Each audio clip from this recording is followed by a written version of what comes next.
ओशो का नाम तो आप लोगों ने सुना ही होगा। वो भारत के आध्यात्मिक गुरु थे। उनका विवादों से बहुत गहरा नाता था। उनकी रहस्यमय शिक्षाओं और क्रांतिकारी विचारों की वजह से बड़ी संख्या में लोग उनसे प्रभावित हुए और उनके भक्त बने। वहीं दूसरी तरफ कुछ लोग उनका विरोध करने लगे। इसलिए ओशो को सेक्स गुरु और अमीर लोगों का गुरु कह जाने लगा। इस वीडियो में आप ओशो के बारे में 30 बातें जानेंगे जो शायद आपने पहले कभी ना सुनी हो। वीडियो को अंत तक जरूर देखें। नंबर 1, ओशो का जन्म 11 दिसंबर 1931 में मध्य प्रदेश में भोपाल के पास रायसेन जिले के कुचवाड़ा में अपने नाना नानी के यहाँ हुआ था। नंबर 2, ओशो जन्म के 3 दिन तक ना हंसे थे और ना ही रोए थे। नंबर 3, ओशो जन्म से ही बहुत ही जिज्ञासु रहे थे। हर बात को जानने और उसके पीछे के कारण को समझने के लिए उनके अंदर बहुत उत्सुकता रहती थी। इसी कारण वे 12 वर्ष की उम्र में रात को निडर होकर शमशान पहुंच जाते थे और ये जानने की कोशिश करते कि आखिर मरने के बाद इंसान कहाँ जाता है और क्या होता है। नंबर 4, सिर्फ सूफी मत को जानने के लिए ओशो 27 वर्ष की उम्र में सुन्नत करवाने को तैयार हो गए थे। नंबर 5, ओशो जन्म से ही लग्जरी लाइफ जीने के आदी रहे हैं। एक बार उन्होंने जिद की वो हाथी पर बैठकर ही स्कूल जाएंगे। तब जिद देखकर उनके पिता को हाथी मंगवाना पड़ा और उस पर बैठकर स्कूल गए। तब से स्कूल में एक हाथी दरवाजा बना हुआ है। नंबर 6, बचपन में ओशो जब पानी में नहाते थे कभी कभी अपने दोस्तों को डुबोने की कोशिश करते थे। वो जानना चाहते थे कि मरना आखिर कैसा होता है। नंबर 7, बनारस के ज्योतिष ने ओशो की 21 साल तक 7वें वर्ष में मृत्यु का योग बताया था।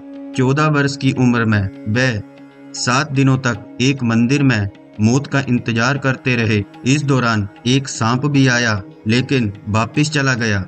नंबर 8, ओशो ने कहा था कि बचपन में उन्हें 2 बार अपहरण करने की कोशिश की गई लेकिन वे नहीं जानते कि ऐसा क्यों हुआ।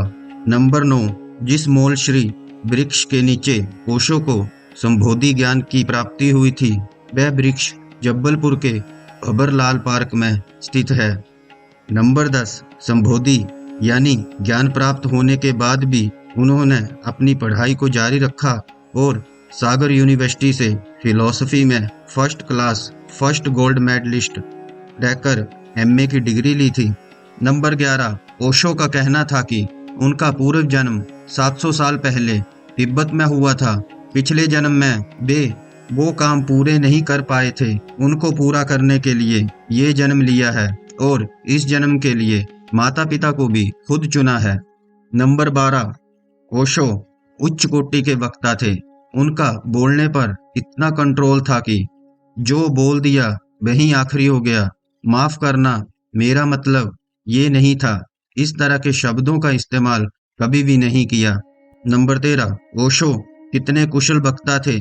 आप इस बात का अंदाजा इस बात से पता लगा सकते हैं कि उन्होंने एक भी किताब नहीं लिखी, फिर भी उनकी 600 से ज़्यादा किताबें पब्लिश हैं। ये सब किताबें उनके प्रवचनों पर लिखी गई हैं। नंबर 14, ओशो ने हर विषय पर प्रवचन दिए हैं।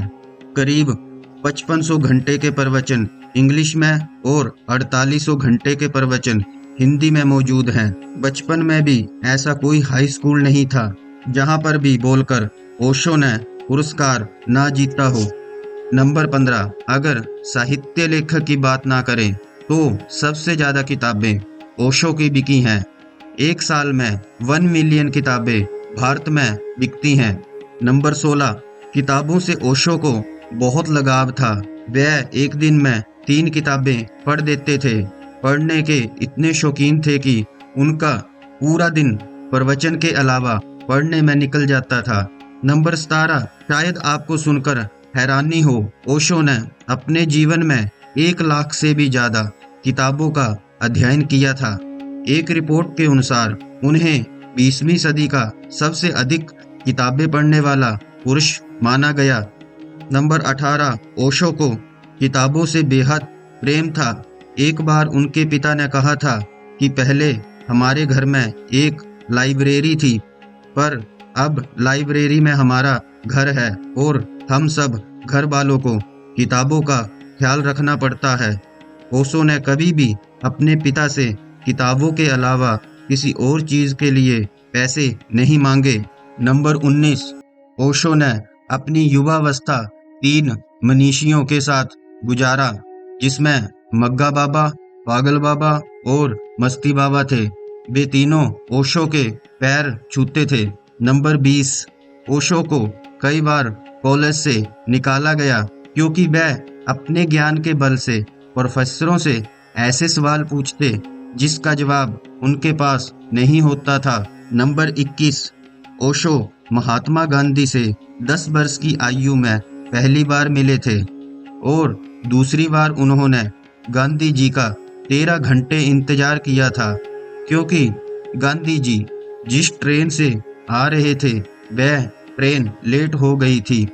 नंबर 22, जब ओशो 21 वर्ष के हो गए तो उनके माता पिता ने शादी के लिए दबाव बनाया, पर ओशो शादी के लिए नहीं माने। नंबर 23, ओशो लग्जरी जीवन जीने के आदी थे।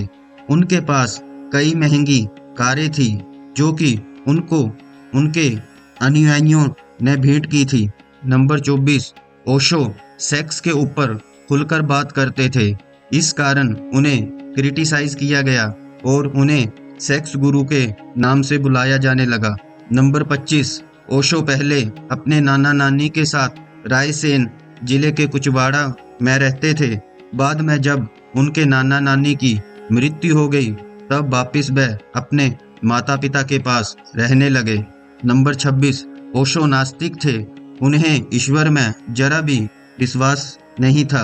नंबर 27, ओशो ने जब संन्यास लिया था तो उनके पिता बहुत रोए थे और ओशो के पैर छुए थे। नंबर 28, ओशो लगातार 15 वर्षों तक प्रवचन देते रहे। 1981 से करीब 3 साल के लिए सार्वजनिक मौन में चले गए। नंबर 29, ओशो को अमेरिकी सरकार ने बिना किसी सबूत के गिरफ्तार कर लिया था। इस बीच ओशो को जेल में हेलिनियम नामक जहर दिया गया था। वह जहर स्लो पॉइजन होता है। नंबर 30, 58 वर्ष की उम्र में ओशो इस संसार से विदा हो गए।